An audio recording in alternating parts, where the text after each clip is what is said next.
The feedback from the microphone sliced through the silence of the ballroom like a knife. 200 of Connecticut's elite stood frozen, champagne glasses halfway to their lips, staring at the stage. My father, Richard, gripped my shoulder with a hand that felt more like a claw. He had just publicly demanded I sign a power of attorney to save the family legacy. When I whispered no, he leaned in, not realizing the microphone was still live. "Sign it. You useless burden," he hissed. "I wish I had never birthed you." I did not cry. I did not scream. I just smiled, looked him in the eye, and said 3 words that would cost him everything. "Consider me dead." Then I turned and walked out, before I tell you exactly how I destroyed his entire world in the next 30 minutes. Drop a comment and let me know where you're listening from. I want to see how far this story travels. The applause followed me down the hallway. That was the sound that haunted me most. Not my father's insult, but the clapping. You might wonder how 200 sophisticated, wealthy people could witness a father publicly blackmail his daughter and respond with an ovation. That is the trap of normalized cruelty.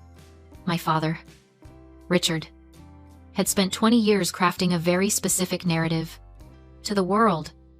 I wasn't an independent woman with my own assets. I was the family steward, the dutiful fixer, the one who existed solely to keep the machine running.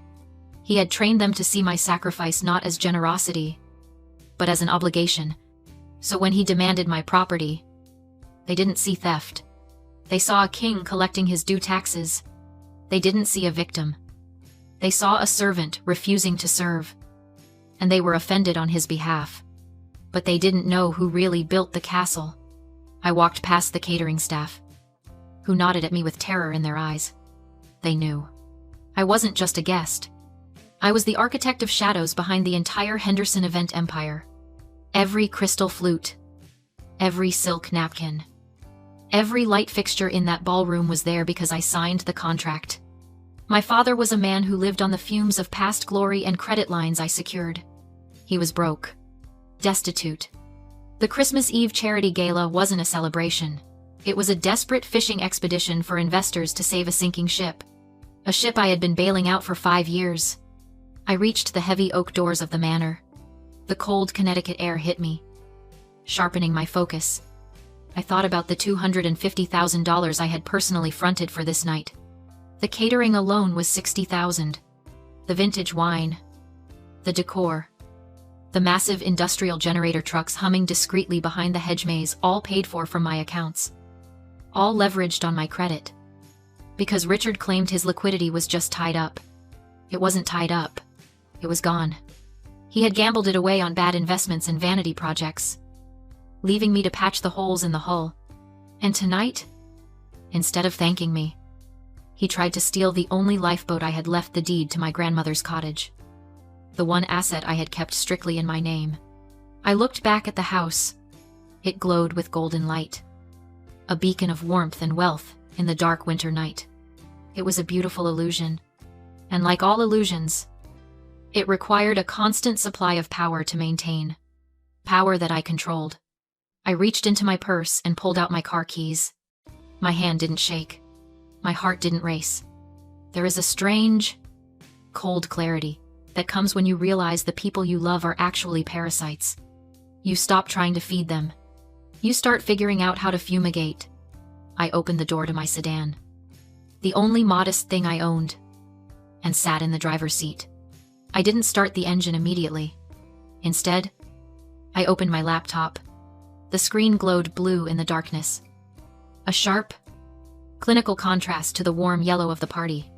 It was time to show Richard exactly what happens when the architect decides to pull the foundational pin. The blue light of my laptop screen was the only thing visible in the dark car. I didn't cry. I didn't shake. I felt a strange, icy calm settle over me. The kind of focus I used when managing $1 million logistics crisis. My father thought he had stripped me of my value when he took the microphone. He forgot that value isn't just about what you own. It's about what you control. And tonight, I controlled everything. I wasn't just the daughter he wished he hadn't born. I was the signatory on every vendor contract, the guarantor on every rental agreement, and the admin for every digital system running that party. He wanted me dead. Fine. Then the ghost was about to haunt the machine. I opened the command terminal for the event management software.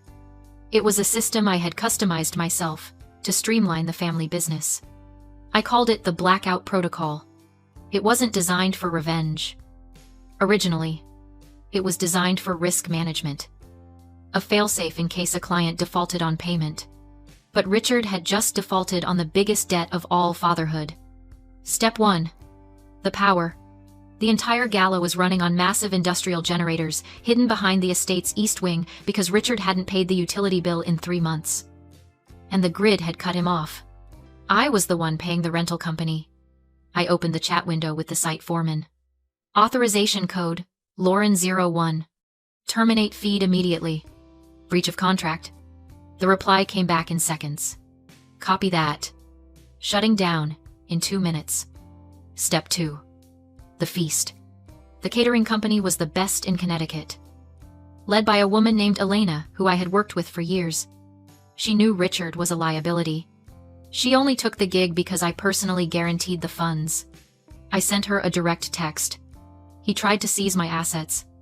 The guarantee is void. Pack it up. Elena. Take the wine. Take the lobster. Take the plates. Leave nothing. I watched the 3 dots dance on the screen.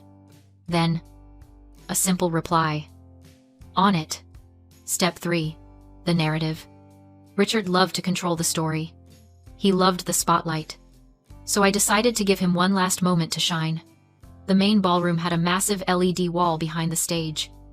Currently cycling through photos of Richard looking benevolent and wealthy. I accessed the media server remotely. I deleted the slideshow. In its place, I uploaded a single PDF file I had named The Legacy. It wasn't a sentimental montage. It was a dossier. Scans of the foreclosure notices he hid in his desk. The credit card statements showing he spent the company payroll on vintage watches. The loan documents where he forged my signature. And right in the center, in bold red text, total debt, $5 million. Status insolvent. I pressed enter. The upload bar raced across the screen. Green. Complete. I looked up at the house. Inside. The band was playing a waltz. The guests were laughing. Drinking wine I paid for. Celebrating a man who was a hollow shell. They had no idea that the floor was about to drop out from under them. I checked the time. 30 minutes had passed since I walked out. It was time. I didn't start the car. I just sat there, watching the windows of the manor, waiting for the lights to die. This wasn't a temper tantrum. It was a foreclosure. The silence hit first. The waltz died mid-measure, strangled as the amplifiers lost power. Then, the light. From my vantage point in the driveway, it looked like the manor simply ceased to exist. 1 second, it was a blazing beacon of excess. The next, it was a black void against the night sky. A collective gasp rippled out from the estate, loud enough to reach me through the glass of my car window. Then came the hum, the low, mechanical groan of the massive generators spinning down, followed by the click-clack of the emergency backup lights flickering on. They weren't the warm, amber lights of a party.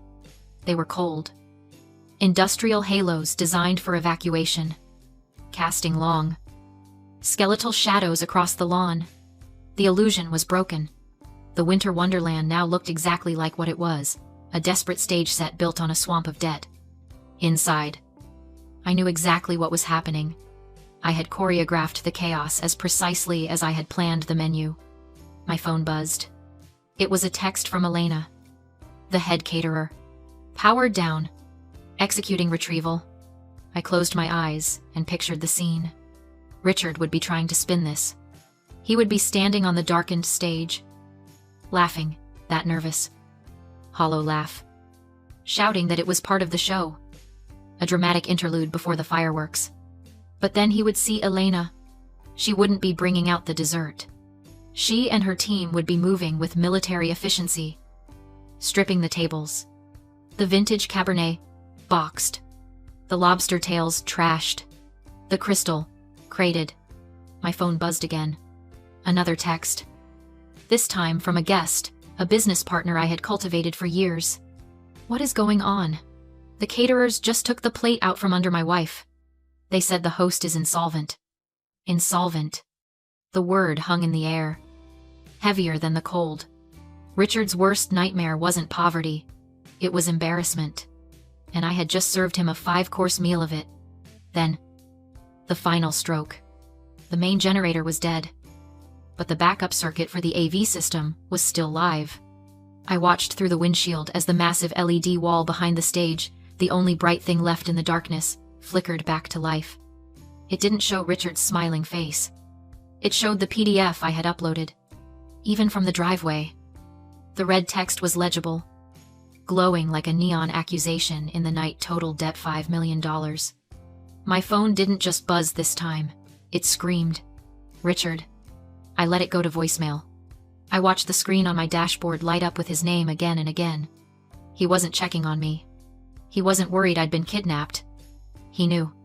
He knew because only one person had the access codes to the generator. The catering contracts. And his secret financial shame. After the 5th call, I listened to the voicemail. His voice was distorted, cracking with a rage so pure it sounded demonic. You ungrateful little bitch. You think this is funny? Turn the lights back on. Turn them back on right now, or I will bury you. I will tell the police you stole the money. I will tell them you're crazy. Fix this, Lauren. Or so help me God. I will finish what I started and ruin you. He hadn't learned a thing. He didn't ask why. He didn't offer an apology. He immediately went to threats. He was drowning. And his only instinct was to try and drag me under with him. I deleted the message. I didn't need to hear his threats.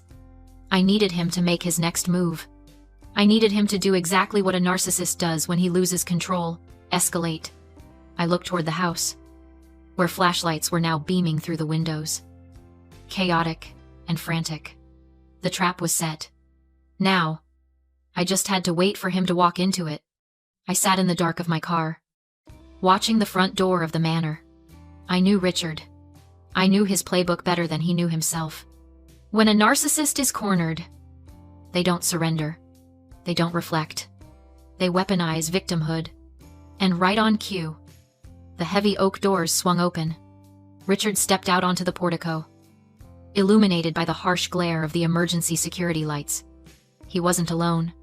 He had dragged a few key investors and his wife, Patricia, out with him. Gesturing wildly toward the dark driveway where I was parked, he pulled out his phone and began an exaggerated performance hand on his chest. Frantic gestures. Feigned panic. I didn't need to hear the call to know what he was telling 911. In his story, I was a hysterical intruder, sabotaging his charity event. He believed that if he got me arrested, he could rewrite the night, dismiss the debt evidence as the delusion of an unstable daughter, and emerge as the hero of a family tragedy. 10 minutes later, red and blue lights flooded the driveway. Richard strode toward the officers, confident again, playing the Lord, demanding protection. I didn't run or hide.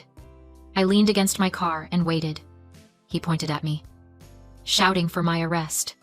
2 officers approached while Richard followed behind them, grinning. He thought the law was another tool he could wield. Standing on the lawn he believed he owned. He ordered the police to remove the daughter he treated like property, unaware he had just triggered the final trap. The sergeant told me the homeowner wanted me removed.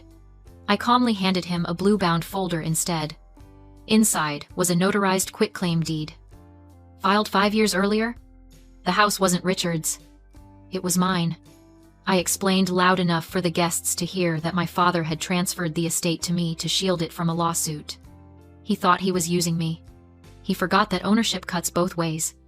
He hadn't paid the mortgage in years. I had. Legally. He was a tenant, at will. I revoked his tenancy on the spot and requested his removal. Richard panicked, insisting it was a legal trick, that he paid for everything. The sergeant asked one simple question: was his name on the deed? It wasn't. The answer was final. As Richard was being escorted out, black SUVs blocked his path. Federal agents stepped out. IRS criminal investigation. This wasn't a raid. It was a scheduled pickup. For 3 months, I had compiled a forensic audit: fraud, tax evasion, unauthorized credit lines. I had sent everything to federal authorities days earlier. The debts he dismissed weren't gossip. They were evidence. The handcuffs clicked shut. The sound ended everything he thought he controlled. The next morning, I sat in a quiet cafe, deleting voicemails, begging for help. Across from me, a property manager slid over a contract. The estate would become a wedding venue, profitable within months. I signed without hesitation. I didn't sell the house. I reclaimed it. I deleted the spreadsheet titled Family Obligations and walked into the winter air feeling lighter than I ever had. I didn't lose a family that night. I lost the weight that was drowning me. For the first time in my life, I wasn't surviving. I was free.